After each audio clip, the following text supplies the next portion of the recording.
This is a story about two people who take two different paths and wind up with two vastly different destinies. It's a story about how some simple decisions can lead to immensely different financial futures. Our first contestant is traditional Tim. He's a bright young lad who follows a typical path to success. As a high school student, Tim studies hard and gets straight A's. He works hard all summer to make sure he aces his SATs and applies to all the top colleges.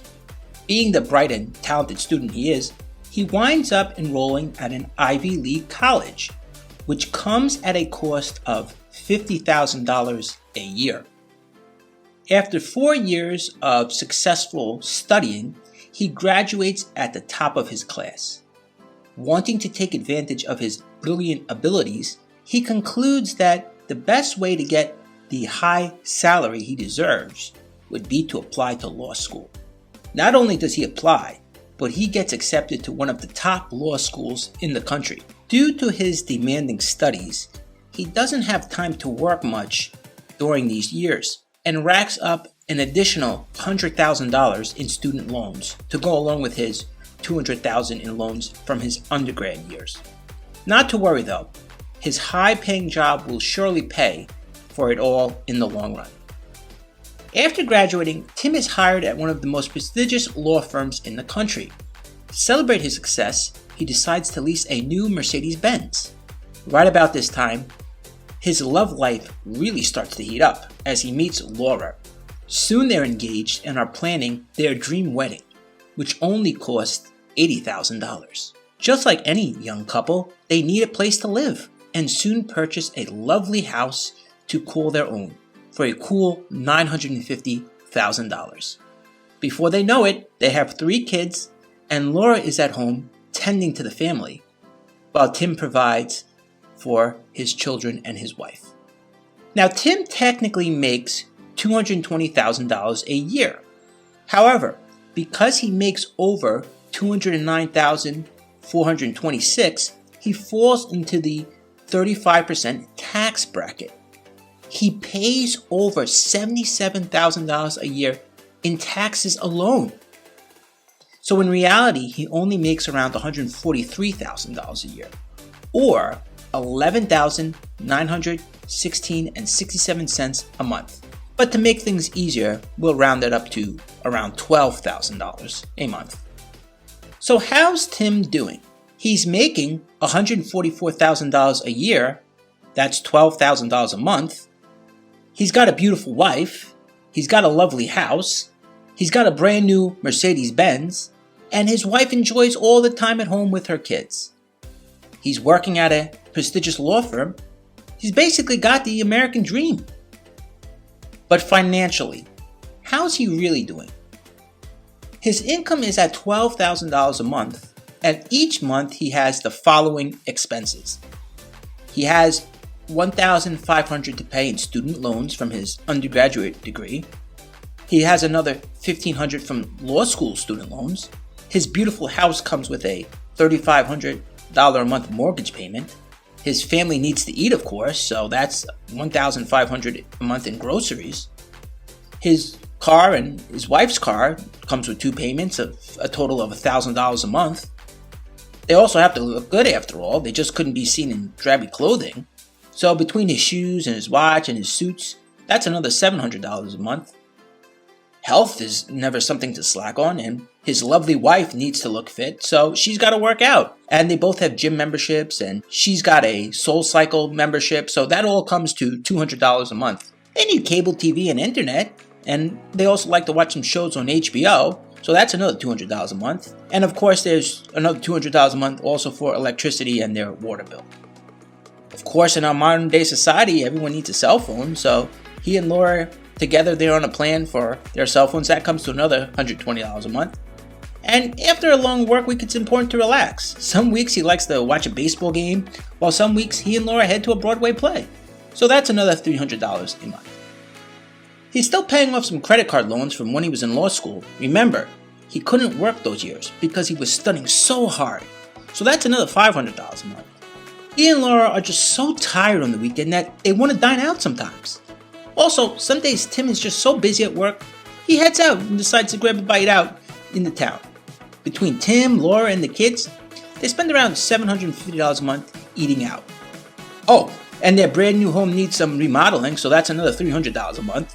They are planning a big family vacation in July, so that will run about $4,800, but if we divide it over the year, it would come to around $400 a month.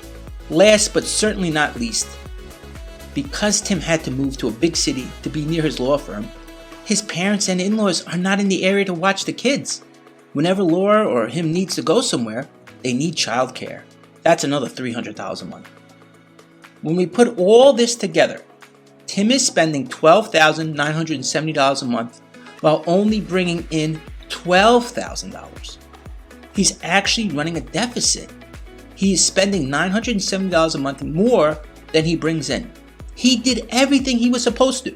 He got good grades, went to the best schools. He works at a prominent law firm. He lives in the best part of town.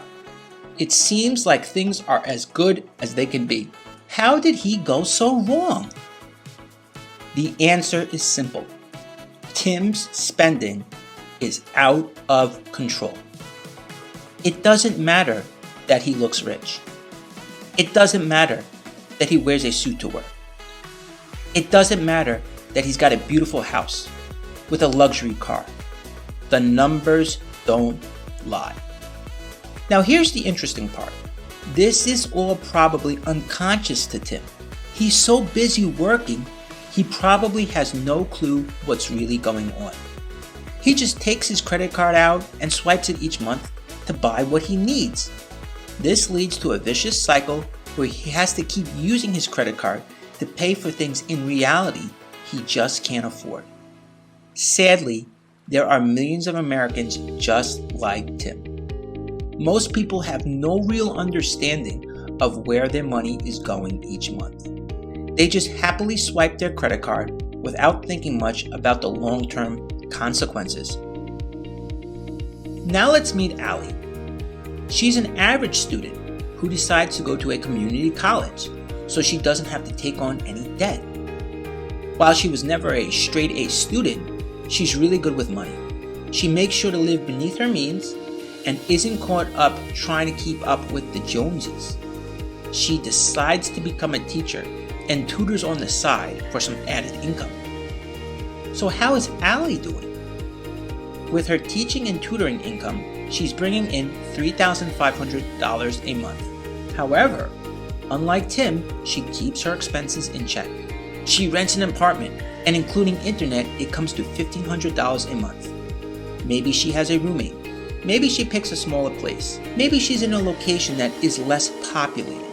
Doesn't really matter much. The key is in the numbers. She's at $1,500 a month. She needs to eat, so that's another $500 a month in groceries. She's got some other expenses such as her monthly transportation costs for the subway or the bus, and she also has to have a gym membership to keep her health in check. She has a cell phone just like Tim. She needs some new clothes once in a while, and she also likes the occasional night out on the town to meet up with her friends. Overall, she brings in $3,500 a month and has expenses of $2,880 a month, leaving her with a $620 surplus. She can save that money, or go on vacation, or even use it for some unforeseen expenses that pop up from time to time. When we compare Tim and Allie, the differences are striking. While Tim has a high-paying job, he only brings in $12,000 a month after taxes. Remember, he is in a higher tax bracket than Allie. That's going to be a massive cost to him, and it's often not considered when signing up for a high-paying job. With all his expenses from his house, to his cars, to his luxury items, he's actually losing money each month. Allie, on the other hand, brings in much less than Tim. However, she has no debt and lives far below her means, enabling her to have a surplus each month.